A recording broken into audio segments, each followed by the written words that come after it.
On poursuit maintenant notre dossier spécial sur l'industrie de la construction à Gatineau, Ottawa. Un dossier d'ailleurs qui a suscité pas mal de réactions, de commentaires hier. Et ce soir, bien, on s'attarde aux problèmes de construction et à la protection également qui est offerte donc aux acheteurs de maisons neuves. Simon-Pierre, il y a des différences et on parle de différences assez importantes.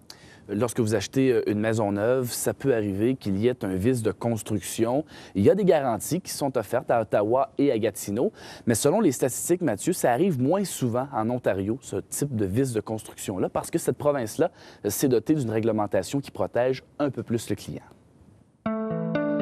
Ici, on construit sans aucune vergogne. On peut faire ce qu'on veut. Des inspections, c'est toujours bon. Si votre entrepreneur travaille bien, puis il y en a plusieurs qui travaillent bien, il n'y a pas de problème. Mais c'est pas supposé être un acte de foi, là. Tiens, on va flipper s'il est bon ou pas bon. Ce qui différencie énormément Ottawa et Gatineau dans la construction de résidences, ce sont les inspections. En Ontario, chaque unité d'habitation reçoit entre 10 et 15 visites d'un inspecteur tout au long du processus de construction, ce qui n'est pas le cas au Québec. Si vous faisiez simplement un survey des clients puis leur dire s'ils sont satisfaits. Ou encore, est-ce qu'ils seraient prêts à payer 1 200 $ de plus pour une unité d'habitation, tout confondu, condo, semi-détaché, mais en sachant qu'il y a une inspection indépendante à 10, 12, 13 reprises. Pas sûr, moi, que les gens diraient pas oui. Hein? Quelqu'un doit le payer, là. C'est pas de la charité, là. Évidemment qu'il y a un coût.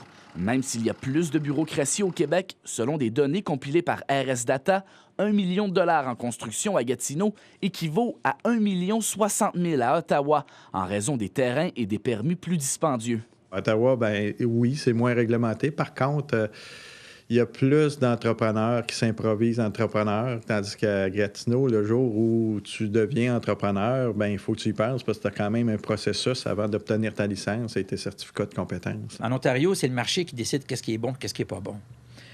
L'entrepreneur qui ne respecte pas, par exemple, ses inspections, il ne construira pas 22 maisons. Après 2 maisons, les inspections vont l'arrêter. Ici, au Québec, là, je peux vous dire qu'un pourri peut construire longtemps, puis longtemps avant que quelqu'un l'arrête. La PCHQ de l'Outaouais souligne qu'un nouveau plan de garantie de Maisonneuve est entré en vigueur au Québec en janvier dernier. Le nouveau plan garantie s'est engagé à en faire plus. On verra. Là, c'est en vigueur depuis le 1er janvier 2015. En Ontario, on dit qu'il y a plusieurs inspections, mais ce n'est pas des inspections de qualité, ce n'est pas des inspections pour voir si le code du bâtiment est respecté, c'est des inspections de conformité. Vous puis moi, là, on peut aller sur un chantier à Ottawa, là, puis on est capable de voir si la laine est posée ou pas posée. Là. C'est ça, le type d'inspection. Dans la loi, on parle d'inspection aléatoire. Hey, je peux vous dire, là, c'est 1 sur 300 maisons. Les erreurs ne sont pas inévitables, mais les risques sont grandement diminués avec des inspections. La preuve, en 2012, le taux de plainte pour vice de construction atteignait 7,4 % au Québec, comparativement à 2 % en Ontario. On a eu des erreurs au sein de l'Ontario, là. Même si tu construis au code, il peut y avoir d'autres erreurs. Mais au moins, avec des inspections, on s'assure qu'on les minimise, les erreurs, si on peut dire. Minto, par exemple, qui sont des entrepreneurs, des très bons entrepreneurs. Par exemple, ils avaient oublié de faire une inspection. Ils ont fait leur fond de cave, donc les tuyaux pour l'eau, là, puis pour les égouts, tout ça. Puis ils ont coulé le ciment par erreur. Il a fallu qu'ils cassent le ciment pour que l'inspection se fasse. C'est pas un entrepreneur qui est fautif, là. Mais il fallait pas le faire, puis il l'a pas fait. That's it.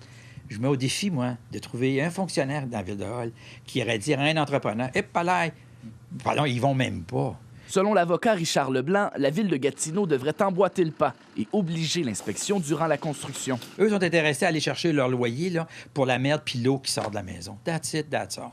Puis c'est triste. Parce que moi, j'aimerais ça que le maire vienne s'asseoir ici quand je rencontre les gens qui se retrouvent avec des maisons qui ont 10, 12, 15 ans, puis doivent investir 20, 25, 30 000, 40 000 $. C'est tout mal fait. C'est inacceptable comme société, mais on l'accepte.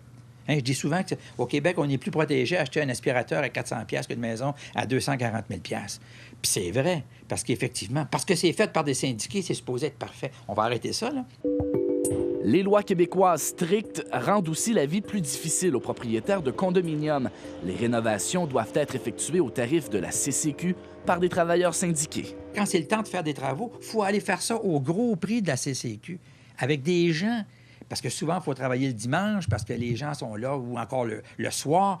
Ça nous donne aucune flexibilité. C'est des coûts faramineux. Qu'est-ce qui arrive? Les gens ne le font pas.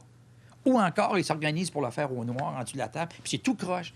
Puis qu'est-ce qui arrive, c'est qu'on a ce qu'on a aujourd'hui. Des condos, un parc de condominiums, puis c'est au niveau de la province, surtout Montréal, Québec, Hall, c'est pire ici parce qu'on a un comparatif. Alors, Mathieu, ne nous attendez pas à ce que ça change sous peu, hein, tant au niveau des inspections qu'au niveau des lois qui sont contraignantes au Québec, comme on l'a vu hier. On ne sent pas une volonté politique actuellement. Je vous disais hier que la CCQ ne nous a pas donné de réponse à la caméra, mais on nous a dit au téléphone que dans son ensemble, l'entente Ontario-Québec, ça fonctionne bien, que la CCQ accompagne les entrepreneurs et les travailleurs ontariens pour qu'ils se qualifient. Mais on voyait hier que l'Association de la construction d'Ottawa trouve ça contraignant, et même là, pour les entrepreneurs québécois. Merci pour ce dossier, Simon-Pierre. Merci, bonne soirée.